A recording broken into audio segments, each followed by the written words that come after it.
لکھنا چاہیں تو وہ اس پہ آپ بات چیت شروع کر دیں۔ کچھ اصول ہیں جو میں آپ کو بتا دینا چاہتا ہوں، جس سے آپ آسانی کے ساتھ اچھے نمبر حاصل کر سکتے ہیں، کہ آپ نے مکالمہ جو ہے وہ موضوع کے مطابق لکھنا ہے، موضوع سے ہٹنا نہیں ہے، اس بات کا خاص خیال رکھیں۔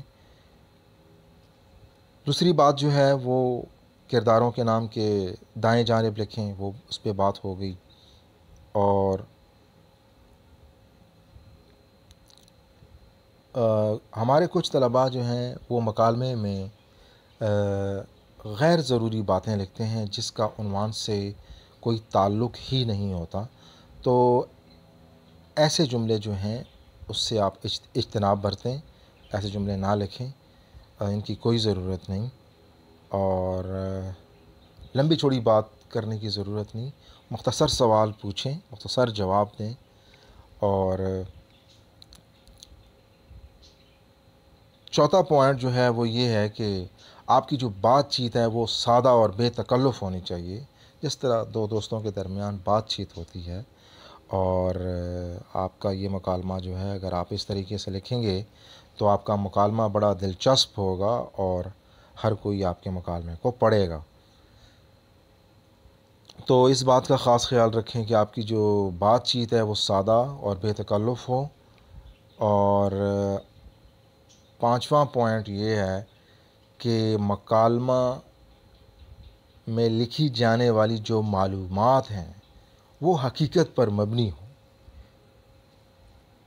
بے تکی بات نہ کریں جس کا کوئی وجود ہی نہ ہو، جس بات کا کوئی وجود ہی نہ ہو، ایسی باتیں نہ کریں، بلکہ حقیقت پر مبنی دلائل کے ساتھ آپ اپنے دوست کو سمجھائیں گے۔ جو بھی عنوان ہے اس کے اوپر آپ دلائل سے بات کریں گے، اور تاکہ آپ کی بات میں وزن ہو اور آپ کی بات کو سراہا جائے۔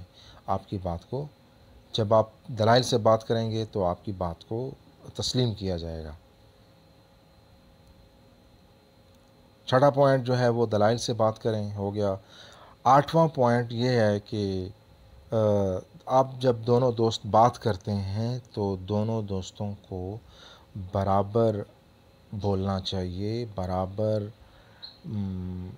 مطلب ہے کہ آپ جو ہے وہ دوسروں کو بھی موقع دیں، اور ایسا نہ ہو کہ آپ بولتے جائیں اور اس کو وہ صرف آپ کو سنتا جائے۔ تو مکالمے سے کچھ ایسی صورتحال جو ہے وہ نظر نہیں آنی چاہیے۔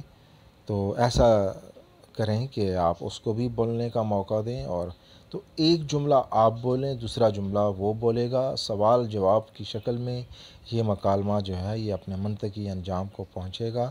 اس میں ایک سوال کرے گا اور ایک جواب دے گا۔ تو اس طریقے سے جو ہے آپ نے مکالمے کو انجام تک پہنچانا ہے۔ اور دوسری آخری بات جو ہے وہ یہ ہے کہ آپ نے مکالمے کو یک دم ختم نہیں کر دینا۔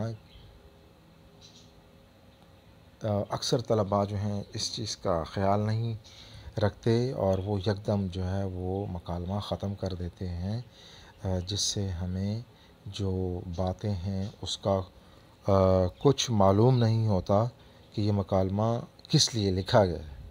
تو یہ بہت ضروری ہے کہ آپ کوئی بات کریں تو دوسرا دوست آخر میں کہے ہاں مجھے آپ کی اس بات سے اتفاق ہے اور میں آئندہ اس بات کا خیال رکھوں گا۔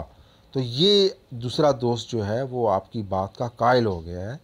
تو اس طریقے سے اگر مکالمہ اپنے منطقی انجام کو پہنچ جاتا ہے تو بہترین مکالمہ تصور کیا جائے گا۔ اسی طرح جب بھی آپ کوئی مضمون لکھتے ہیں، جب کوئی کہانی لکھتے ہیں تو اپنے منطقی انجام تک پہنچاتے ہیں۔ مکالمے میں آپ نے ایسا ہی کرنا ہے کہ آپ نے اپنی گفتگو کو سمیٹتے ہوئے آپ نے آخر نتیجہ نکالنا ہے کہ کچھ بھی ہو سکتا ہے عنوان کے مطابق، اور اپنے دوست کو آپ نے قائل کرنا ہے۔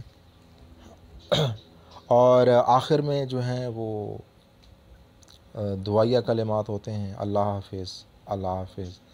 تو یہ دونوں دوستوں کے مابین ہونے والی بات چیت جو ہے پھر یہ اپنے منطقی انجام کو پہنچ جائے گی اور آپ کا مکالمہ جو ہے وہ ختم ہو جائے گا۔ اور آپ کا مکالمہ، ایک بات کا خیال رکھیں طلباء، کہ آپ کا جو مکالمہ ہے وہ 10 جملوں کا ہونا چاہیے۔ 10 جملے آپ بولیں، 10 جملے آپ لکھیں اور 10 جملے آپ کا دوسرا دوست لکھے گا۔ تو اس طرح یہ جو کل ملا کر جملے ہو گئے یہ 20 ہو گئے۔ تو 20 جملوں پر مبنی آپ نے مکالمہ لکھنا ہے اور اس سے پہلے مکالمہ آپ نے ختم نہیں کرنا ہے۔ اکثر طلباء جو ہیں وہ تھوڑا سا مختصر لکھتے ہیں اور پتہ نہیں کیا ان کو جلدی ہوتی ہے اور بھاگنے کی کرتے ہیں، تو ایسا نہیں کرنا آپ نے جو ہے وہ 20 جملوں پر مشتمل مکالمہ لکھنا ہے اور انشاءاللہ پھر آپ کے اچھے نمبر آئیں گے۔ مجھے امید ہے کہ آپ کو آج کے سبق کی سمجھ آ گئی ہوگی۔ اگر آپ کے ذہن میں کچھ بھی سوالات ہیں تو ضرور کمنٹس کیجیے گا۔ اب مجھے اجازت دیجیے۔ اللہ حافظ۔